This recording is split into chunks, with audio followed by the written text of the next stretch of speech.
Hey guys, welcome back. This is Jax on the channel, the Jaxster, and this us on the BrokeRock SMP Season 6, Episode, I believe, 7. Yeah. So today's episode, I think we're just going to catch you up, kind of what I've been doing. This is kind of my favorite place to hang out because I got all these cool goodies from here, basically, after we got the trading hall set up. Got food, we got gear, we got building blocks, and we still got things over there that we don't even know what we're going to use yet. So yeah, it's been awesome. There's no other way to play Minecraft. Thanks, old guy. Thanks, Kai. Because yeah, this changed my Minecraft world playing. But anyway, so let's get here. I want to show you kind of the things I got in my inventory. I got my hairbrush. I believe that's the only thing you can put on this thing is unbreaking and mending, kind of like a Elytra. Just kind of go through my inventory a little bit. Scaffolding is one of the must if you're doing any kind of building. Even mining, it's pretty handy if you need to go up and or down. So we got a clock. Since I've been underground quite a bit, it's nice to know what kind of time it is above. I've got some emeralds for trading. I've got my Nautilus shell because I use that for my third-person view the chunk borders. If I need to build something and within the chunk borders like redstone. Shield I still don't use as often, but I need to keep using it because it is pretty handy, especially since now they still block creepers and stuff, so explosions. The golden carrots are nice. It's a good form of food, especially since we can trade for them. I got my infinity bow, which that's the only way to go in my opinion, because you can keep a couple arrows. If you do lose your arrows for some reason, it's not hard to get another arrow, really. So yeah, I got flame 1, power 5, infinity, and punch 2. My sword, I've got unbreaking 3, sharpness 5, looting 3, fire aspect 2. That way if you kill an animal, you got food already cooked for yourself. And mending, of course. All my gear got mending. So on my pickaxe, I usually use a silk touch. So I got unbreaking 3, mending, and efficiency 5 on it. I don't normally use efficiency 5 because it seems like you end up breaking a lot more than what you want, but it's been good this season. And then on my axe, I've just got unbreaking, sharpness 4, efficiency 5, and mending. And on my spade, shovel, I've got unbreaking 3, silk touch, mending, and efficiency 5. Mending, or the silk touch, because if I'm breaking gravel, I don't want a bunch of flint. And then it's easy to get grass in that block too, instead of turning it into dirt. And being in a desert, that's pretty important. Some torches. I'm always running low on torches, and coal. I don't like how they changed the levels you have to get coal and stuff at. So I've been cooking a lot of spruce for that. Of course, got an extra spare in the chest, spare bucket in case I need to make a water source, and bucket of milk in case we have any invaders. We can kill the banner guy, captain, and go ahead and drink some milk and be good with our villagers. Got a spyglass. And on my armor, I got fire protection, feather falling, depth strider, unbreaking and mending, blast protection 4, and mending, projectile protection 4, unbreaking and mending, and aqua infinity respiration, fire protection 4, unbreaking and mending. I've got fire protection on 2 things. We, in the nether, it's sometimes it's fiery, so you need to have a little fire protection, right? Blazes and so on. So that's kind of went with it, and I always like to kind of mix up my armor, having different protections on it. Hardly ever will you see me have a set of just protection 4 only, just because if you're wandering around or whatever, you need to have the different protections, in my opinion. All right, so about 4 minutes in, let's get on with the episode. But I just want to explain to you guys kind of what I do, what my goals are, and it's been a little over 4 weeks now on the server and doing pretty good. So I'm pretty happy with that. So let me know what you guys think down in the comments. Is that a good setup? Do you guys usually use different enchants on your armor or your weapon or your tools? Yeah, let me know. All right, so let's go ahead and do a little run around, and I'll show you kind of some of the things I've been working on in between episodes and all that stuff. Kai got his episode out, so make sure you go check it out. For the base, what we've been working on. I do have a couple things that he didn't show. That I guess I can go ahead and show them. Of course, we had our Cobble gen I made. I do have a Basalt generator. Woo! We got our enchantment set up, which we've already seen that. I got plenty of books, and I've been making some blackstone with the Basalt generator. And actually, I can reach in here and show you what's going on back here with it too. If I don't misclick. Okay, so I got some basalt, made up some more black stone there. Let's go a little bit different way. See what is it? It's still daytime. We could go up. Yeah, let's go ahead and go up the top this way. And we'll do a little bit different than what I was planning on doing. A little different way of showing the things. Of course, you know, if you're AFK or working down below, it's going to rain on the server, which is normal. And since this is a river area here, we get rain. We step a few more blocks over here, and there's no rain because it's a desert. I extended a little farther than I thought it would there. I did mark it out kind of with where the rain was falling and stuff, like right here. You can kind of see, like I said, by the river. But, so anyway, Kai's been working pretty hard on these, building these up. I've got the first item elevator built back behind here, and I'm just using solid glass. And so, you know, you can use the 3x3 solid blocks and shoot the items up through it, and it will come to the top. And at the top up there, we just have some hoppers coming down, feeding off each sides. And yeah, we got our iron. It's doing awesome. You can see this empty holes. I've been taking out the poppies. And there's more there. But so if I'm busy, I can just set them off on the sides. I've been blocking up iron over here in this chest. So we'll have iron all the way up through there, blocks. Occasionally, we will get some glow squid. So I'll put those over there and extra poppies in here.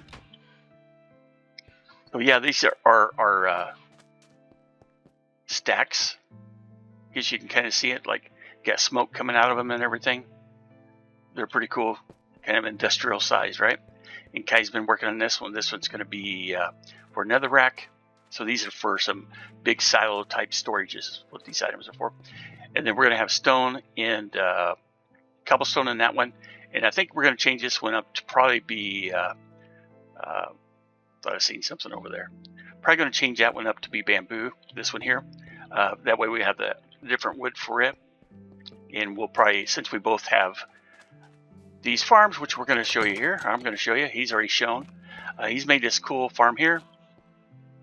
He's got the sugarcane on one side, bamboo on the other side with the mud blocks, and the mud blocks are short enough with the 1.20 update change.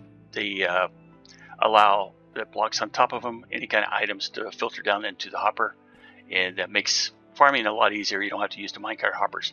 Unfortunately, on my basalt farm with the soul sand, I still have to use minecart hoppers, which, you know, we got plenty of iron, so it's not a big deal. So yeah, that's pretty awesome. So this is Kai's farm setup. We both done different farms. He done kind of the standard, which it's a lot bigger than the standard, as you can see there. And then I done kind of an industrial size, which we'll get to in a minute. Got the wood farm over here.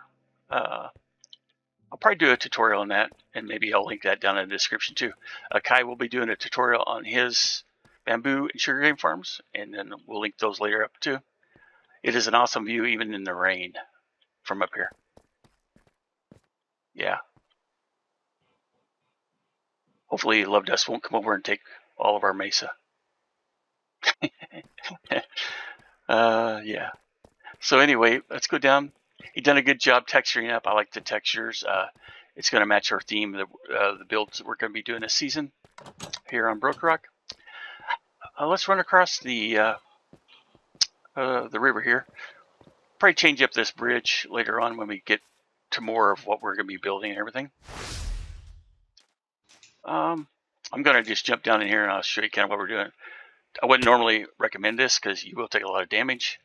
And I have this machine going normally. And yeah, so let's, for some reason it stopped there. I don't know if it's because I done something, might have been, but I just want to get over here out of it, and then I'll show you guys kind of how it works here. Let's eat some food so that machine don't kill us.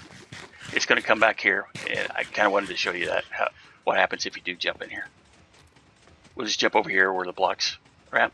It's like, no, it's shooting stuff at us. Knocks us right out.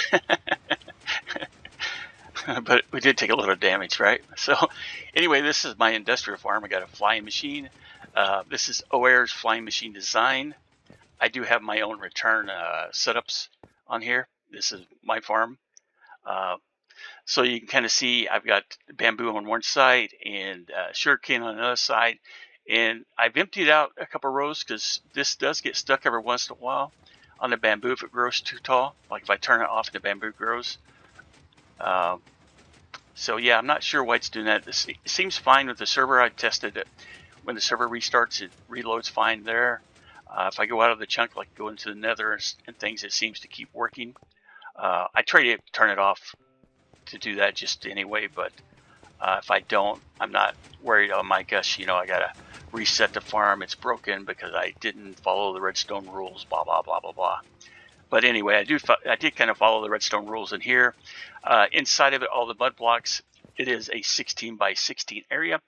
The borders you see here are on the outside of the chunk, outlining the chunk itself. Yeah. Hope I don't sound too hybrid today, guys. I'm pretty excited. I wanted to show off a lot of this stuff. My farm is not decorated as much as what Kai's done. I will do that. I am going to go ahead and use like the terracotta green here. I think it looks really good. Or the what do you call it when you cook it? The glazed terracotta.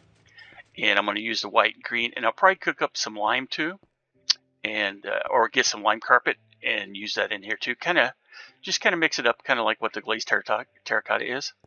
The reason why I had these lines white here originally is because I was watching where the bamboo lands or the sugar cane, and then I marked it out with white, and I was going to put hoppers down in those underneath it, and then feed it into the storage system, and that way, you know, I won't have entities laying around on the ground. So that's something still to do. I am going to change this farm. After I done a recording with Kai and stuff, and I went back and was looking at it because I wanted to do a tutorial for the build too with the flying machine. Like I said, it's a OAR's build. I will link his video for the flying machine in the description of the video, so you can check it out if you want more information. It's a really nice, simple, easy flying machine. That's why I chose it and like it. I've been playing with it, and I've had problems with the ones I've designed, and you know, I like the simple stuff, like I always tell you too, especially for redstone. So anyway, that gets this farm going. And so, like I said, I'm going to connect this, and I will be changing up this, and I think it will be a much better overall design. Because right now I just have this as a separate flying machine, and I keep the bamboo running all the time, and I'll come over here about every time I think about it or whatever. If I'm not really busy, turn this one off, because this is how this one's turned off when the redstone or when the build or the machine comes back. The observer sees it, sends out the signal normally, and the observer on the flying machine will see that change here and will just return and keep going. But if it returns and it sees a solid signal or no change, then obviously it doesn't continue. So like if I turn it back on now, it's going to continue. Go ahead and sleep here. Let's go over to the next thing we have down here, and this is in the slime chunk. Obviously, I think I've mentioned that before. If I didn't, yeah, this is the slime chunk, and we got a big boy over there. Let's smack him up. We'll get a little action in on this episode. This is episode, I know it's a little longer than normally what I do. So yeah, just hang in with me here for a few. Hopefully it's entertaining enough for you. I did show you my hairbrush, but I didn't show you my hair, so let's take that off so you can see my hair. See, it's pretty good shape, right? Yeah, nice and even. Hairbrush helps out. Not really, but you know. So, get some more food. I will be decorating this, and I'm still taking this down to Y level 0. I've been also mining a bunch of this stuff here, diorite, and what is that one there? that back. Andesite, yes, andesite. So all this andesite that was in here, except for this little piece here, I dug out. I've been working on some of the dye right there too. Basically in a different location. There was some there, a little bit. I guess I left a little bit. No, that's not andesite, it's cobble. Probably from a hole we were digging out, tunneling. But you can see I dug a bunch of this diorite out here, and all the andesite that was in here, there was a huge amount. And that's what Kais used for the build over there on the stacks. And then here's our Hoppy to bone meal conversion location. New one. That way I don't have to run all the way back over to the temple. And I probably will move this or maybe set up another one over there at the Iron Farm silo, just to not have to bring it all back over here. Let's see if there's enough room and it makes sense. I'll probably do that. But anyway, you can see I kind of went underground. We are going to have some probably like railways and tunnels and stuff to migrate away around the area once we get it fully developed and everything. So as you can see, we're back here now. So I'll give you a full circle, kind of what I've been working on, what I've been doing. I do got a couple of the things that I'm not done with that I'll keep working on. The cobble and the stone, since we have the Smeltry over here too.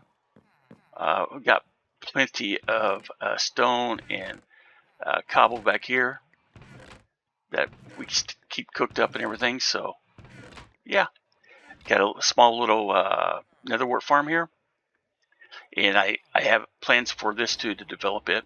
And yeah, I think we'll probably leave some of the natural formations the way they are, but I'll have to do a little bit more work on it to lay it out to put the farms in here I want to put in. They're going to be semi-manual farms with a little bit of redstone on them. So anyway, and yeah, we got our iron farm, all the hoppers moving all the iron from the 4 different farms in the trading hall all the way over to the silo. So yeah, that's pretty cool. So I'm kind of working my way emptying out of our iron blocks. Pretty insane. Yeah, that's why I said, in the beginning, thinking, Guy and Kai for doing this. It's a game changer for sure on how you play Minecraft. May not be for everybody, but I do like it. So anyway, guys, hope you enjoyed the episode. I know it's a little bit longer, like I said, and I'm a little bit winded. So thank you for watching the episode, and I'll see you guys in the next video. Have a great day. Look forward to some tutorials that are going to be out too, with some of the stuff in future other tutorials on the channel, the JuddSamurai. Okay, see you guys later. Oh, P.S. Check out the other BrokeRockers. We got a lot of stuff going on the server. We also will have a dragon fight coming up pretty soon. So yeah, you'll see those in the next episodes. Hopefully pretty soon for everybody. We haven't done it yet, but it is a community planned event.